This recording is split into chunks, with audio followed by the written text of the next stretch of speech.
जो भारत के सामने चुनौती की तरह है। आने वाले समय में भारत को इसका जवाब ढूंढना होगा। भारत का पड़ोसी देश पाकिस्तान, तुर्की और सऊदी अरब, इन दोनों देशों के साथ मिलकर के एक ऐसा समझौता कर रहा है, एक ऐसा मोर्चा तैयार कर रहा है जो डिफेंस प्लेटफॉर्म के तौर पर या डिफेंस कोऑपरेशन के तौर पर काम करेगा।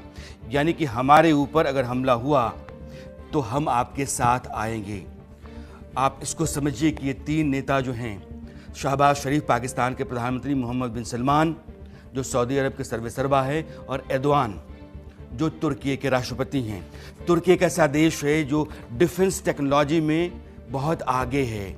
डिफेंस का साजो सामान तुर्की बनाता है, वो मिसाइलें हों या सबमरीन हों, लेकिन तुर्की मुस्लिम देशों में इकलौता ऐसा देश है जो साइंस, टेक्नोलॉजी और ख़ास करके डिफेंस प्रोडक्शन में बहुत आगे है। पाकिस्तान एक ऐसा मुल्क है जिसके पास एटॉमिक बम है। समूचे मुस्लिम देशों में एकमात्र पाकिस्तान है जो दावा करता है कि उसके पास एटम बम है और उसकी आर्मी प्रोफेशनल है। और सऊदी अरब ये तीसरा ऐसा देश है जिसके पास माल है, पैसा है। लेकिन सऊदी अरब के साथ हिंदुस्तान के रिश्ते बहुत अच्छे हैं। तुर्की लगातार खड़ा होता रहा है पाकिस्तान के साथ, हिंदुस्तान के खिलाफ, लेकिन सऊदी अरब हिंदुस्तान का देश है, अमेरिका का भी वो मित्र देश है, अमेरिका के असर में रहने वाला देश है। और तुर्की जो है वो नेटो कंट्री है, यानी कि उस नाते भी अमेरिका से उसका संबंध बनता है। अब यह जो अलायंस बन रहा है तुर्की, सऊदी अरब, पाकिस्तान का, हिंदुस्तान को कैसे देखा जाना चाहिए, हिंदुस्तान की तैयारी क्या होना चाहिए, इसके लिए मैं अपने मेहमान राजन कोचर साहब के पास चल रहा हूँ। कोचर साहब, मेरी बात आपने पूरी सुन ली होगी, अब मैं अपने दर्शकों के लिए आपकी तरफ से जवाब चाहता हूँ। देखिए राणा साहब, एक चीज आपको देखनी पड़ेगी कि हम जब लूजली हम एक टर्म इस्तेमाल करते हैं दैट इस्लामिक नेटो, ये इस्लामिक नेटो नहीं है, बिकॉज नेटो का जो एक कॉमन एनिमी था और वो था रशिया, और इसलिए कोल्ड वॉर से पहले हमने वॉर्सो पैक्ट वगैरह देखा था।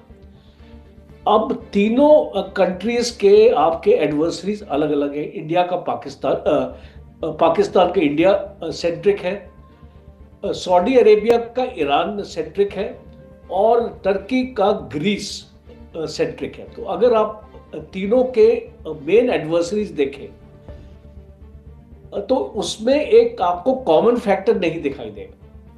और कोई भी अलायंस अगर बनता है तो वो एक कॉमन फैक्टर के अगेंस्ट बनता है। जैसे कि चाइना के अगेंस्ट क्वाड बना, चाइना के अगेंस्ट ऑकस बना, तो एक सारी जो कंट्रीज है वो सारी। सर, मेरा एक छोटा सवाल है, क्या आप ये मानते हैं कि हिंदुस्तान अगर पाकिस्तान के ऊपर हमला करता है, कि पाकिस्तान से जब भी कोई आतंकवादी हमला होगा तो operation Sindoor is on, Bharat की सरकार कहती रही है और वो हमला करेगी, भारतीय सेना मारेगी वहाँ आतंकवादियों को, फिर सऊदी अरब और तुर्की यह दोनों साथ आएंगे कि नहीं? तुर्की पिछली बार आ चुका है, सऊदी अरब का स्टैंड मैं आपसे जानना चाहता हूँ। नहीं, देखिए, इसको आने का मतलब है कि आपके साथ अपने बूट्स ऑन ग्राउंड लेके आए।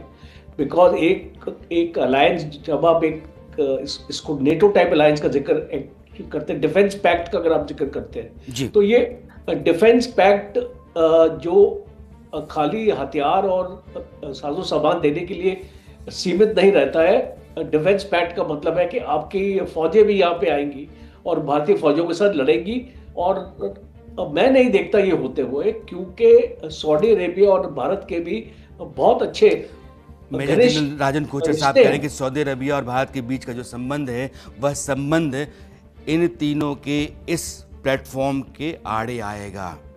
सऊदी अरेबिया हिंदुस्तान के खिलाफ वैसे नहीं आ सकता है जैसे वो ईरान के खिलाफ जा सकता है, ग्रीस के खिलाफ तुर्की जा सकता है, उस तरीका का हिंदुस्तान के खिलाफ सऊदी अरब का नहीं हो सकता है। बहुत बहुत शुक्रिया सर, थैंक यू सर।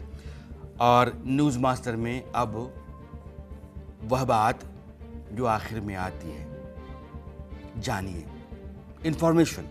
और मैं कहता हूं कि यह जानकारी आपके लिए इंटरेस्टिंग ही नहीं है, काम की भी होती रहेगी। चीन को भले ही कुंग-फू कला में महारत हासिल है, लेकिन उसे ये कला सिखाने वाला कौन था जानते हैं? एक भारतीय थे जिनका नाम था बोधिधर्म। बोधि धर्मन भी उनको कहा जाता है। कहते हैं कि बौद्ध धर्म के प्रचार प्रसार के लिए वे चीन गए, जहां उन्होंने कई लोगों को अपना शिष्य बनाया और फिर उन्हें जो पुरानी युद्ध कला भारत की रही है, कलरी पट्टू, वो सिखाई। उसी कलरी पट्टू से स्थानीय भाषा में जो अपभ्रंश बना वो कुंग-फू हुआ। तो चीन के लोग जो कुंग-फू सीखते हैं या उसमें पारंगत होते हैं, वो दरअसल एक भारतीय गुरु का दिया हुआ है। न्यूज़ मास्टर में अब समय हो चला है आपसे विदा लेने का। मेरी आपकी मुलाकात